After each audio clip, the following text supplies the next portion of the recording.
Andito tayo kay Leticia Dos Pansiteria dito sa Batangas City sa Bypass Road. So, Starlight booking Katiklan.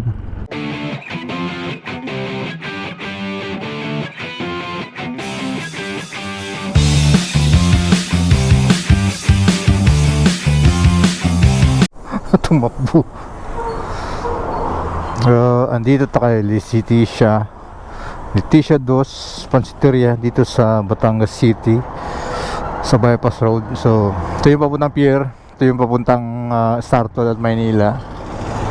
So salamat doon sa subscriber natin dito. Ayan sila nakaupo, kumakain pa. Mga naggagandahang servidora at staff ng Leticia. So tayo ay pupunta ng pier dahil may gagawin tayo doon at baka tayo bumiyahe papuntang Cebu. So papaalam tayo sa kanila. Bye.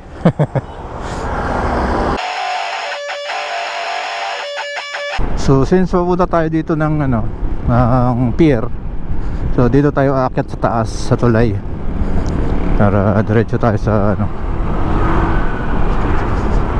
at mamaya magkita kami kay Boss BJ. Yun lang kinagandahan nito, hindi siya pumapalo yung hangin, hindi siya nag-wind drag. So ang sabi ni BJ, kakaliwa dito tapos dire-diretso, tapos sa dulo ay kakaliwa daw. So Ports of Authority, ay ba naka-on? Naka-on yung natin, naka-on yung ating camera. So nag-lunch lang tayo dun sa Leticia Dos ng bypass at nagugutom na. So yan yung isa sa mga kainan dito sa Batangas na ating kinakainan. At take note, nag-iisa yan sa kinakainan ko dito. Kung meron man, magkakape lang kami ni BJ sa Starbucks or sa Contis. Pero kung usapan na kakain ng pang lunch or dinner o kung ano man yung meal na mabigat na meal, so dyan kami kumakain. Wala nang ibang kinakainan dito sa Batangas City.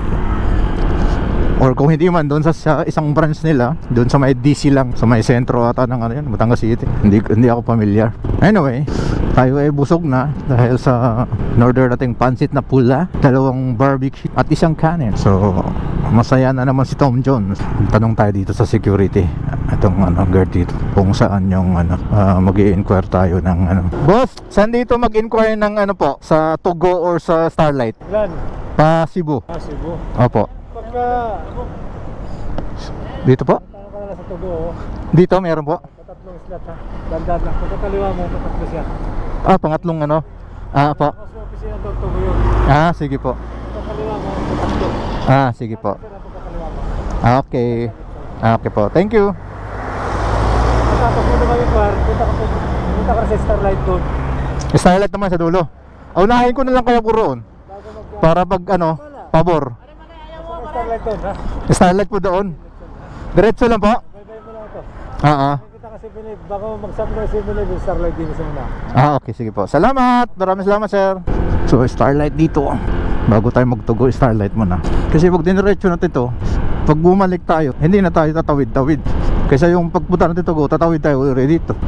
So at least dito, diretso na lang tayo. So at least ito rin ng isang way na kung may makakapanood na mga subscriber o kung sino man, kung kahit hindi subscriber natin, may makapanood na naghahanap or wala silang idea kung saan pupunta rito sa pag tumawid ka ng from Batangas City to kung saan ka papunta, at least mayroon tayong parang magiging guide tayo.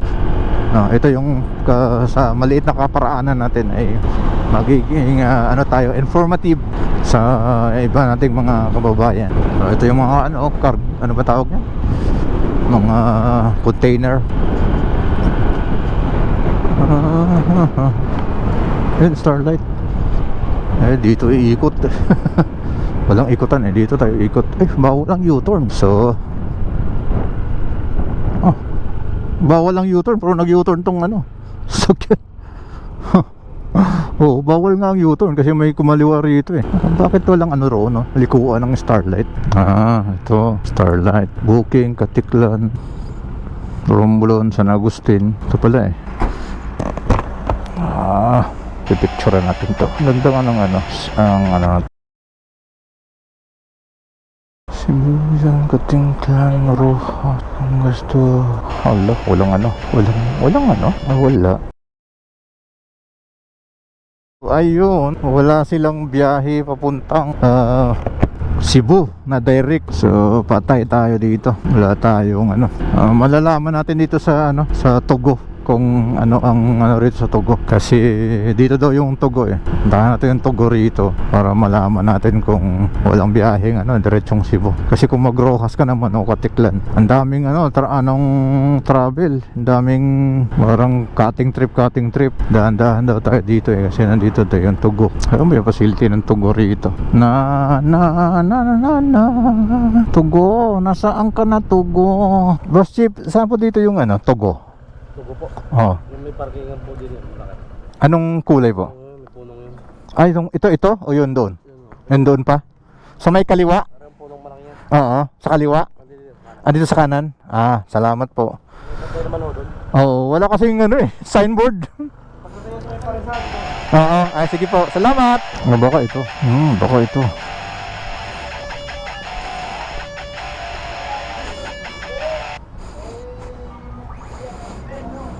Dito nga yung Togo. Ito po. Kanino po mag-inquire? Dito po. Tay, mag-i-inquire lang po sa Togo. Papuntang Cebu meron po ba? Ano pong kuwan? Sasakay? Motor po at saka tao. Motor. Opo. Alright. So, mission failed. So dito sa Batangas walang papuntang Cebu. Kaya ang mangyayari, pupunta ka pa ng Maynila sa Pier 4, sabi nung So ganun na nga. So dito tayo sa kaliwa kasi dyan ang pangit ng kalsada. At least makatulong tong video na to, na ngayon alam na natin na dito sa Batangas City Port ay walang from Batangas to Cebu. So ang meron lang sila is Katiklan, Rojas, then at saka yung iba pa, kung ano man yung ibang port na meron sila. Ilalagay na lang natin yung picture kasi pinicturean natin yung meron sila doong nakapaskil kung magkano. Papalabas natin dito sa video, post natin yung picture para meron silang idea kung yung ng mga kaukulang bayad. And yung sa requirements naman, hindi ko na tinanong dahil useless din naman kung kailangan ko ng requirement. Hindi naman ako doon sasakay, or hindi naman ako doon manggagaling dito sa Batangas Port. So anyway, ayun, from Batangas to Cebu, sa Manila ang Togo lang meron. So mag-i-inquire din tayo roon para malaman din natin kung